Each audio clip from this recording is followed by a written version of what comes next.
You are listening to the Modern Polyamory Podcast, a podcast all about polyamory, ethical non-monogamy, swinging, kinks, and more. Now, let's get on to the show. All right. Hi, I'm Jim. Got Kyle here, and we are going to talk to you today a little bit about managing time with multiple partners in polyamory, something that we are learning to do for ourselves right now. Yeah, actively having to do it almost constantly. My calendar looks insane. It stresses me out, and it's not my whole calendar. I think if I didn't have the calendar, I would be more stressed out. Probably, because you wouldn't know what was going on. Yeah. But on this segment, we're going to be talking today about how to manage your polyamorous relationship, because when you have more partners, you just, time is not, infinite. Exactly. So, some of the challenges that you could face would be like balancing multiple relationships while maintaining personal time.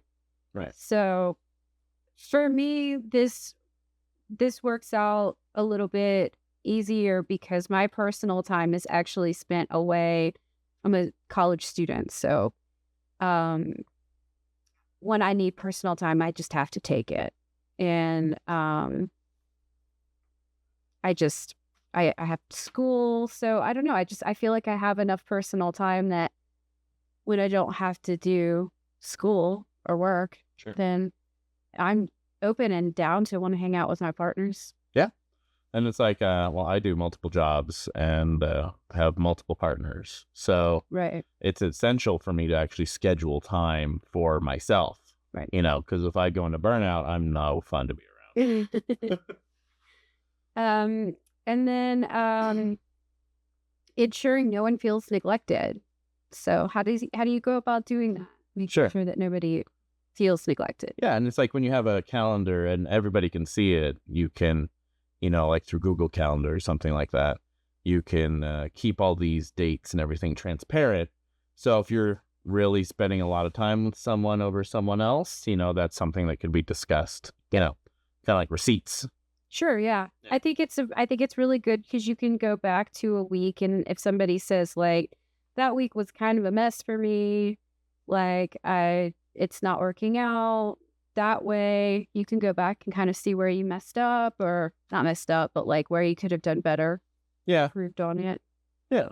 And then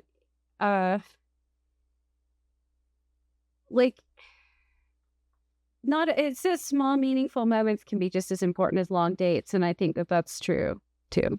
Oh yeah, like I cherish a lot of our short visits. Yeah. Yes, absolutely. When I'm just like, I was coming home from the gym and stopped in for the Yeah.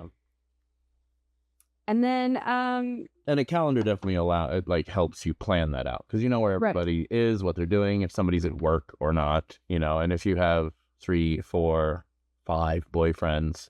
Sure. Holy moly, trying to track all that down. That's one heck of a polycule. Managing new relationship energy is really important. Yeah, that kind of slides into that, because the NRE is like that hot, first few months. Sure. To be longer. And because that's so intense, other partners might be neglected a bit. Yeah. And, a calendar helps to ensure that, everyone in your life is getting part of the time you have. Also, if you have like a nice sized queue, it's not just like a couple of people or something like that, then people who are more established with polyamory and living polyamorous lifestyles can oftentimes like help out the new partners too. Yeah. Experiencing that new relationship. Absolutely. Yeah. It's like, it feels so good, doesn't it? It's still going to feel good later, but it'll feel a little bit more easy to maintain. Yeah, absolutely. So a lot of people find it extremely overstimulating, the NRA. Oh, sure. Yeah. Personally. Yeah, it can be, especially when you have other partners and things already. Yeah, that can actually be a jealousy driver as well. Yeah, managing a hot NRE relationship with your other relationships can be a struggle. I find checking in my own relationship, like recently with NRE, Right.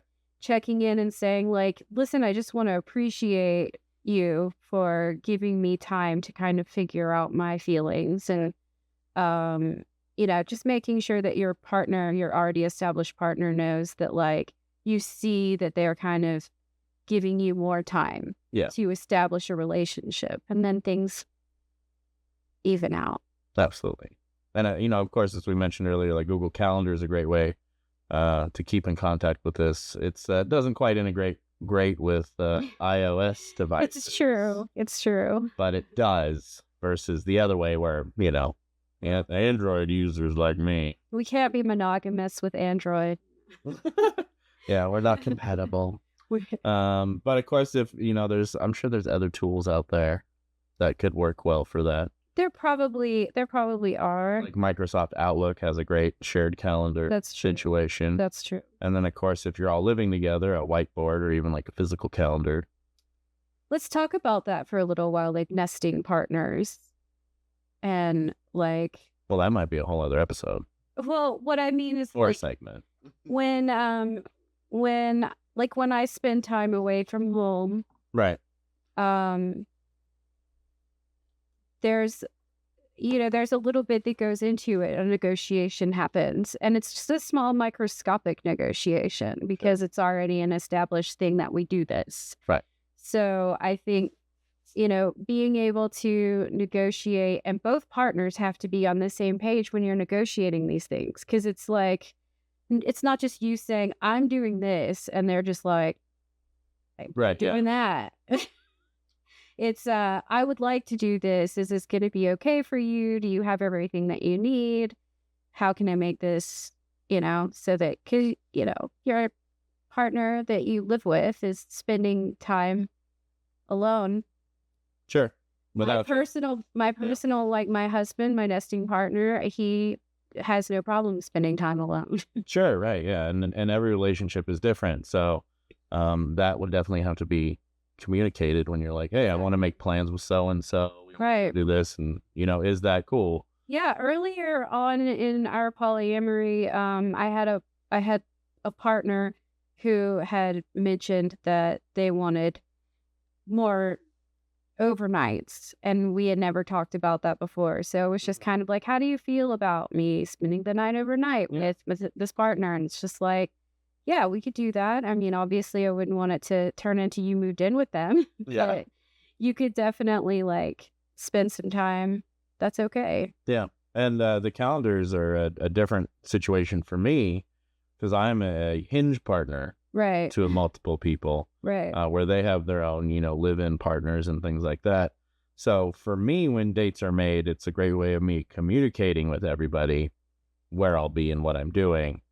And I find that it just, it's really important to be diligent about putting dates in the calendar to prevent any overlap and having to work through that, because it's not fun, Somebody messed up communication somewhere along the lines, because now you have 2 dates scheduled for the same night, and sometimes everybody wants to hang out, but not all the time. You need your one-on-one times. So, sure.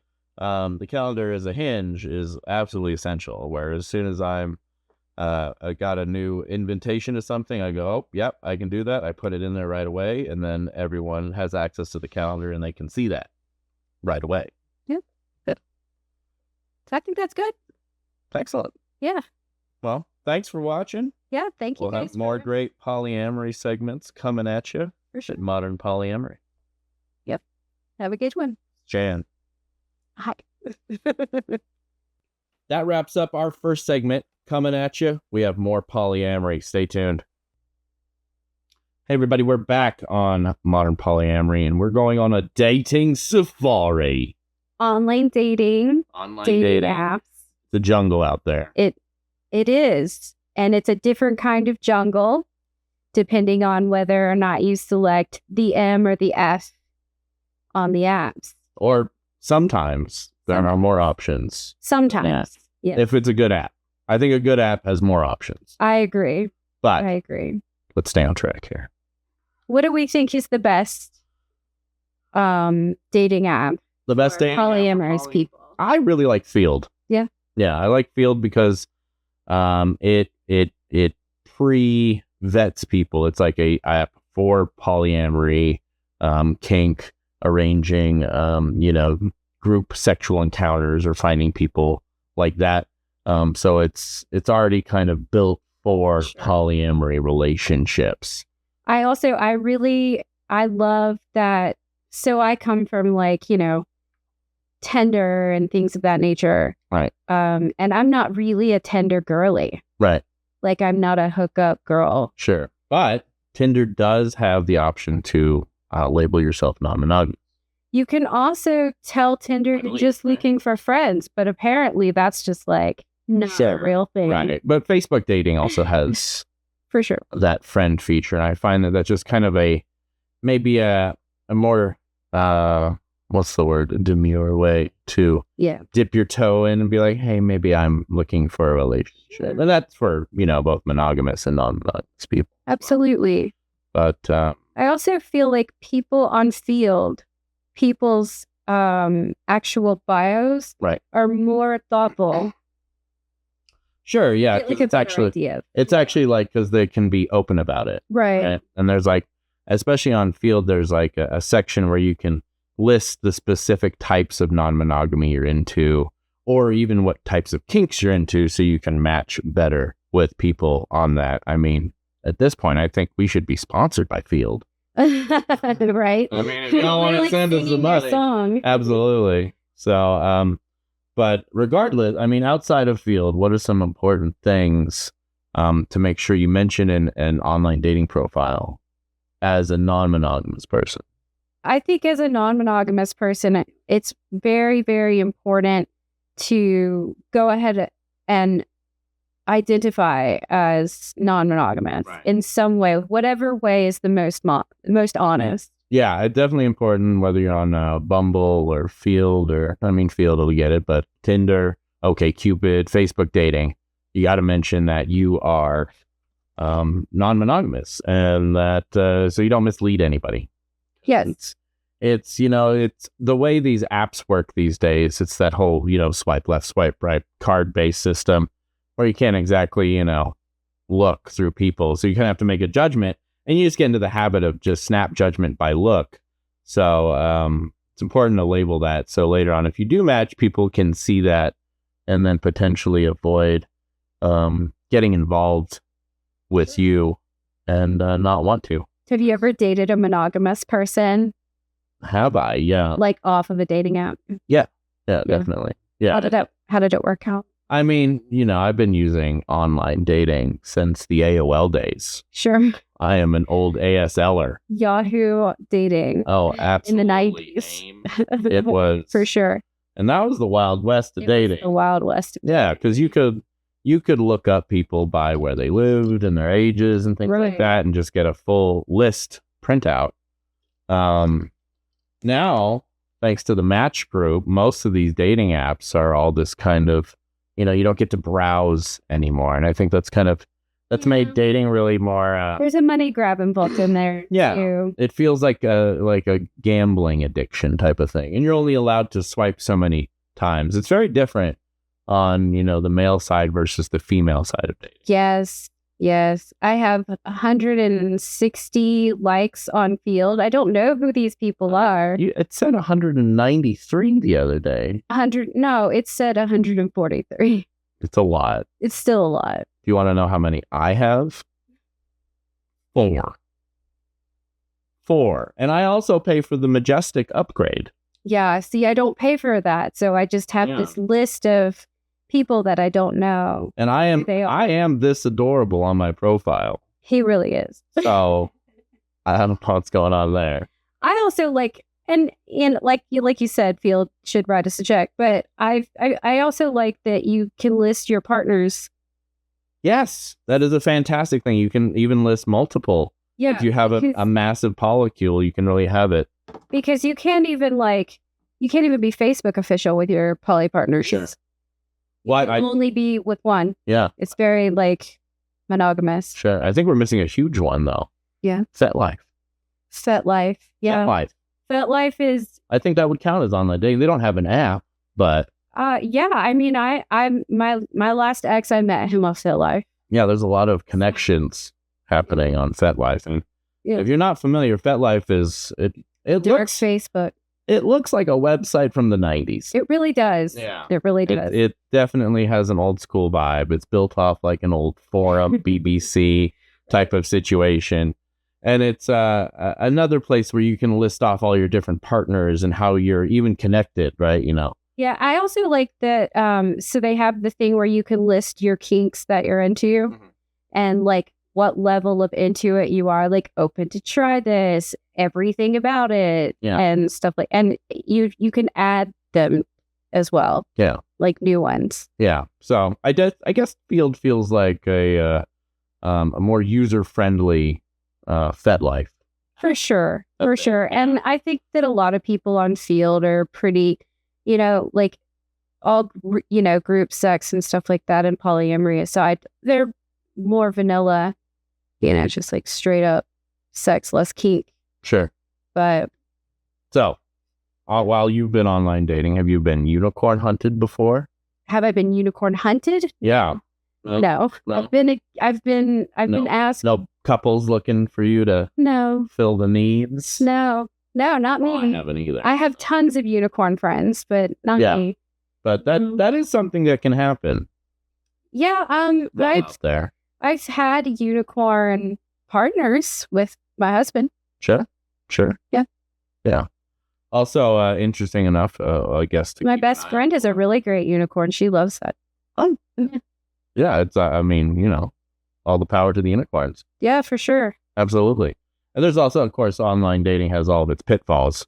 There's some kinks to look out for. Yeah. There is I have not been experienced it myself, but I heard that there are couples that look for kind of like victims to catch cheating in the act, rough them up, sort of thing, and it's part of this like reestablishing dominance type of affair. So. It's a new one. It is, and that's about that one. Yeah, it's there's some pitfalls. Yeah, online dating, especially that one would have monogamy world. Yeah, right. And especially when you're getting into BDSM and those type of relationships, you got to be really careful with who you're getting involved with. And the negotiation needs to be upfront ahead of time before anything starts to occur and happen. Sure. Yeah, because there's danger involved. Absolutely. I like, they talk about safe, sane, and consensual, and I think that that's really important. But also, I like the idea of risk-aware, risk-aware consensual kink. So it's basically like, we're not going to say everything's safe. There's not always safety. Third. Right. There's not always safety inherent in BDSM. So sure. Absolutely. That one is just kind of like, in the grand scheme of things, this is what's going to happen. This is what's not going to happen. And do you want to do this? There is some risk involved. This is the risk. You're aware of it. Yeah. So it's RAC, risk-aware consensual kink. Risk-aware consensual kink. Yeah. Now we need to put that in the gravy boat. That needs to go in the gravy boat. Needs to go in the gravy boat. What about, have you been ghosted before? Oh my gosh, yes. Yeah, I think it's pretty common. I think it goes with the territory of any online dating, whether monogamous or not. It does. Ghosting will happen. And I do think that was something that, like, when I first started online dating, ghosting was not a thing.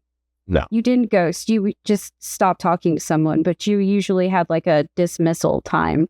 Sure. Well, that's kind of the same thing though, right? Yeah, but I mean, like, ghosting, you don't know it's coming.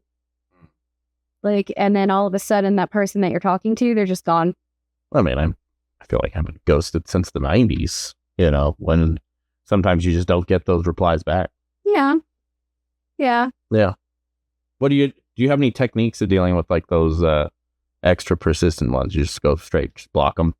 What do you mean by extra persistent? Oh, like disrespectful? Or just, maybe sending you like good mornings every day and you're just not reciprocating at all. Oh, I don't get into a good morning relationship with people I don't want to reciprocate. Not on Tinder? No. I don't. I've been really lightning in a bottle a couple times with Tinder, and then that's it. Yeah.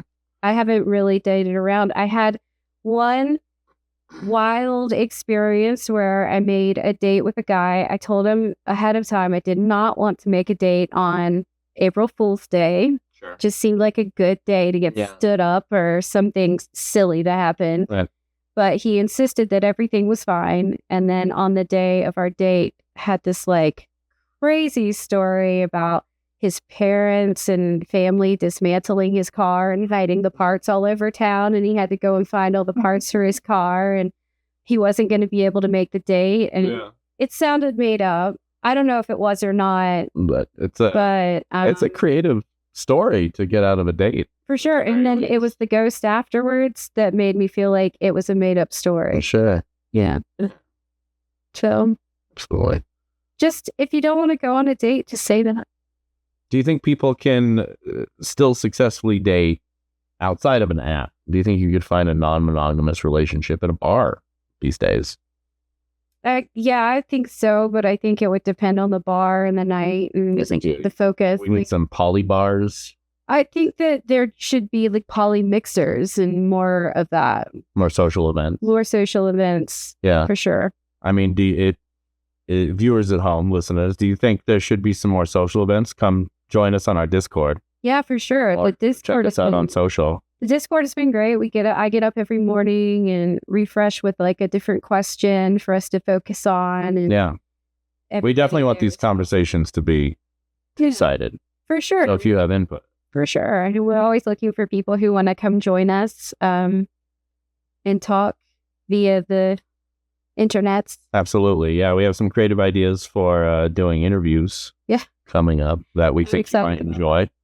So if you feel like you want to be interviewed about any of these topics, feel free to reach out. Absolutely. There's a form on the website. Just go fill it out. What's the website again? www.modernpolyamory.com.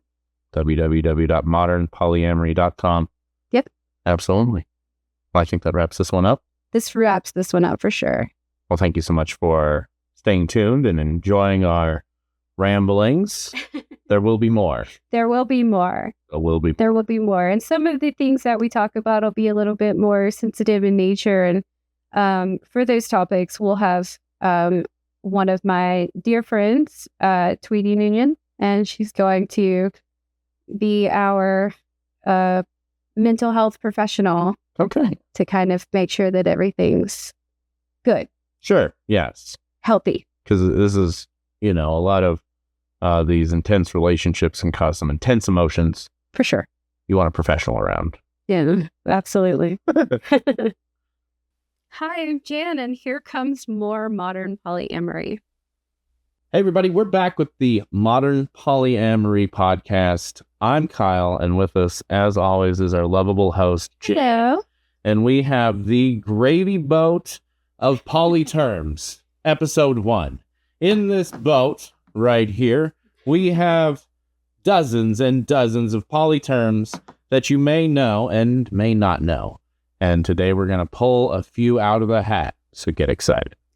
I don't know some of these, so it'll be I don't kind of go through. Either. It was an interesting research. Learning experience for sure. So we're all going to have fun today with this one. So let's pull the first one out here.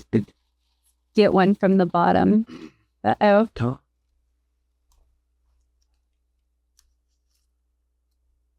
What do you got for our first one? Hinge.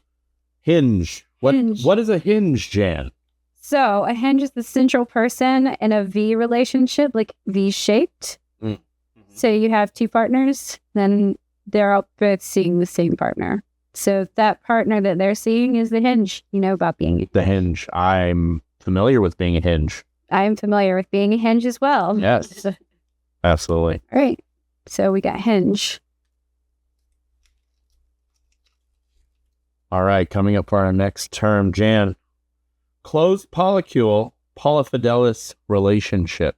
Oh, polyfidelity. Yeah, polyfidelous. Is that what it says? Polyfidelous. Polyfidelous. Yes. So this is where you're in a polyamorous relationship, but you close it off. So you say, 3's enough, 4's enough, whatever, and then no more. That's that one. Okay. All right. All right. So we'll do another one here. Demi-romantic. I don't know what that means. Demi-romantic? Are you like sorta romantic, or Yes. we get half a flower for Valentine's Day? So it says an identity on the aromantic spectrum where individuals experience romantic attraction after forming an emotional connection.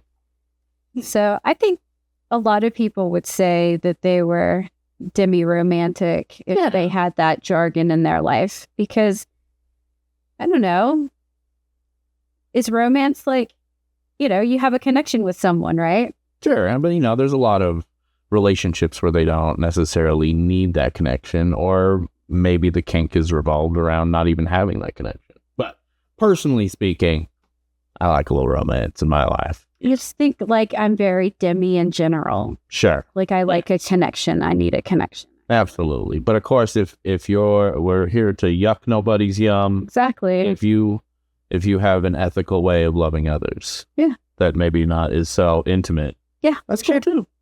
Yep. All right. Yep. All right, here we go.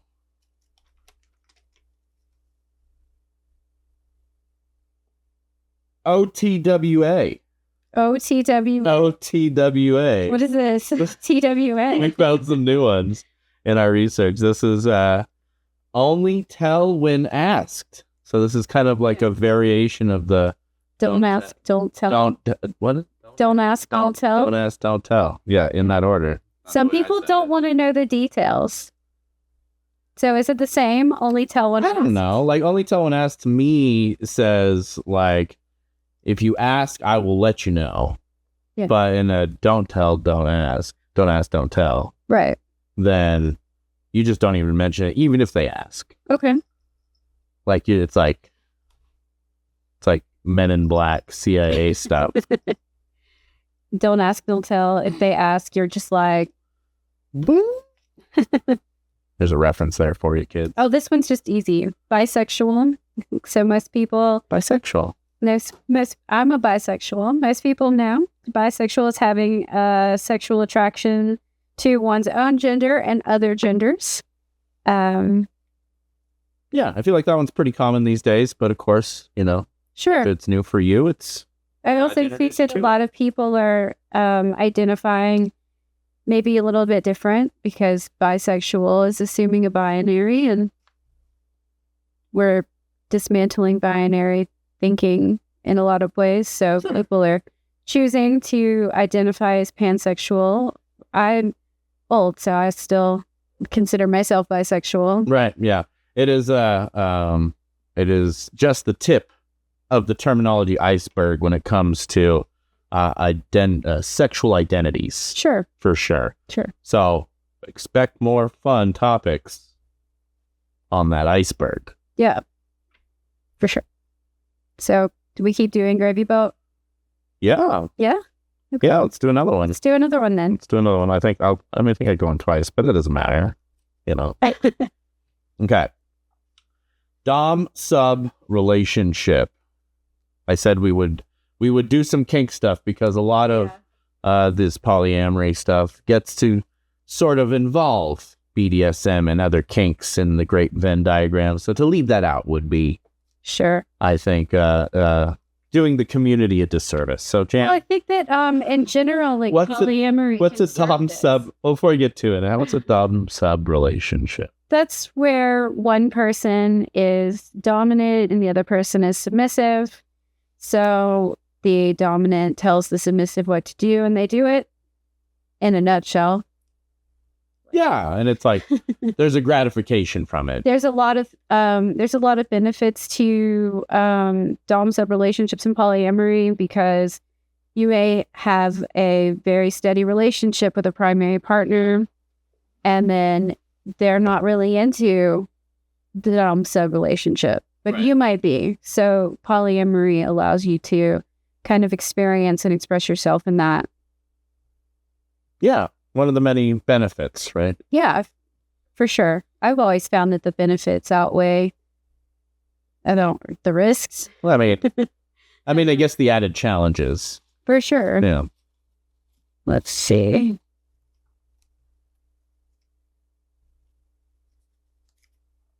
Comet.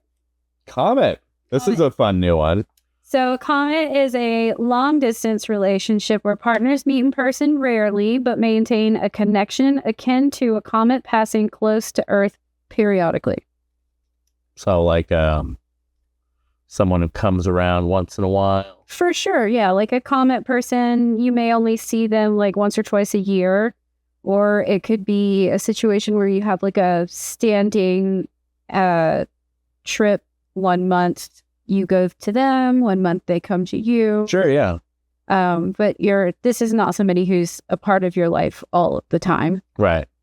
I guess this would probably involve a lot of like long distance relationships. Online people. Have you ever had a long distance relationship? No, can't say that. Yeah. No. It's not something of... It seems I need that closeness. It's hard. Yeah, because you can't just go see it. Right. Yeah. Let's see, we'll do one more.